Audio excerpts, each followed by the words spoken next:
개인회생 상담 전화 중 가장 많이 받는 질문 중에 하나. 내가 개인회생을 신청할 수 있는 자격이 될까요?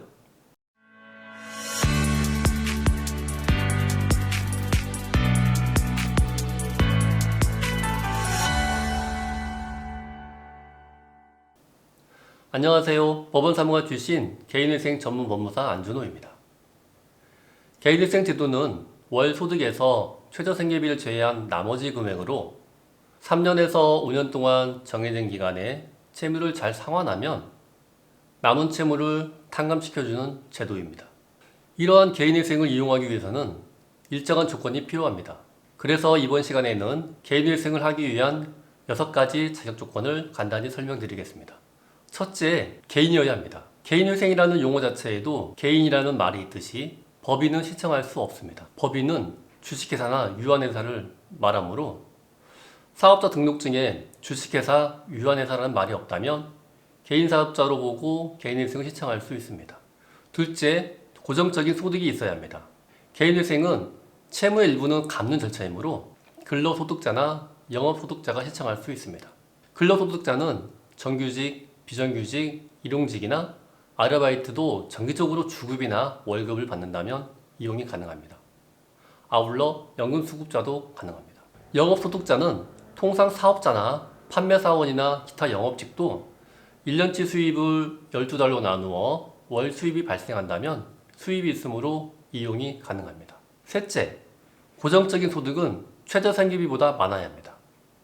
최저생계비는 인간다운 삶을 누리기 위한 필요한 소득으로 2022년 기준 중위소득은 1인 가구는 116만원, 2인 가구는 196만원, 3인 가구는 251만원입니다.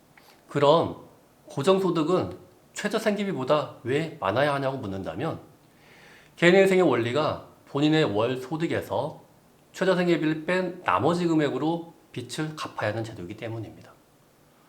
예를 들면 월 소득이 300만원인 2인 가구가 있다면 월 소득 300만원에서 최저생계비 196만원을 뺀 104만원을 3년 동안 투입하여 채무를 상환해야 합니다. 따라서 고정적인 수입이 없다면 개인회생은 이용이 안 되겠죠? 또한 고정적인 수입이 최저생계비보다 적다면 갚을 수 있는 돈이 없기 때문에 이 또한 개인회생이 불가능합니다. 넷째, 빚이 재산보다 많아야 합니다. 모든 재산을 다 팔아도 빚을 전부 갚지 못하는 상황을 말합니다.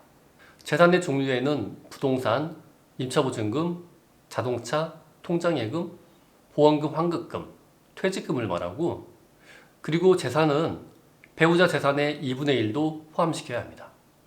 이러한 재산이 빚보다 많으면 안 됩니다. 예를 들면 빚이 2억이 있습니다. 부동산을 몇 년 전에 1억을 주고 샀는데 최근에 부동산 가격이 많이 올라 지금 시세가 5억인 부동산을 가진 분이 개인회생을 신청한다면 법원에서는 뭐라고 할까요? 가지고 있는 재산을 처분해 빚을 갚으세요 라고 개인회생 신청을 기각할 것입니다. 다섯 번째, 빚은 무담보 채무 10억, 담보부 채무 15억 이하이어야 합니다. 개인회생 신청 당시에 위 2가지 조건을 모두 충족하셔야 합니다. 한 가지라도 금액이 초과된다면 신청할 수 없습니다. 무담보 채무란 금융기관의 신용대출, 카드대금, 거래처의 물품대금을 말하고 담보부 채무란 부동산이나 자동차에 근저당이 설정되는 것을 말합니다. 대개 개인회생을 고민하신 분들은 보통의 경우에는 재산이 많지 않기 때문에 담보부 채무는 크게 문제가 되지 않습니다. 하지만 무담보 채무가 10억을 넘어 개인회생을 신청할 수 없는 경우가 종종 있습니다. 이런 경우에는 일반회생을 이용하셔야 합니다. 여섯 번째, 이전의 면책이 확정된 날로부터 5년이 지나야 합니다. 이것은 흔히 말하는 도덕적 해이, 개인회생 남용을 막기 위한 제한입니다. 따라서 면책까지 받은 것은 아니고 개인회생이나 파산을 진행하던 도중에 폐지나 취하를 한 경우에는 언제든지 다시 신청할 수 있습니다. 이렇게 개인회생 신청 자격과 관련하여 6가지를 오늘 설명해 드렸습니다. 위 요건에 해당이 되신다면 개인회생 신청은 가능하십니다. 하지만 문제는 월 변제금이 얼마인지, 총 변제 기간이 몇 개월인지 차이만 있을 뿐입니다. 오늘은 개인회생의 자격 요건을 말씀드렸습니다. 그 외 구체적이고 자세한 부분에 대해서는 전화를 주신다면 성실히 답변 드리겠습니다. 지금까지 안준호 법무사였습니다.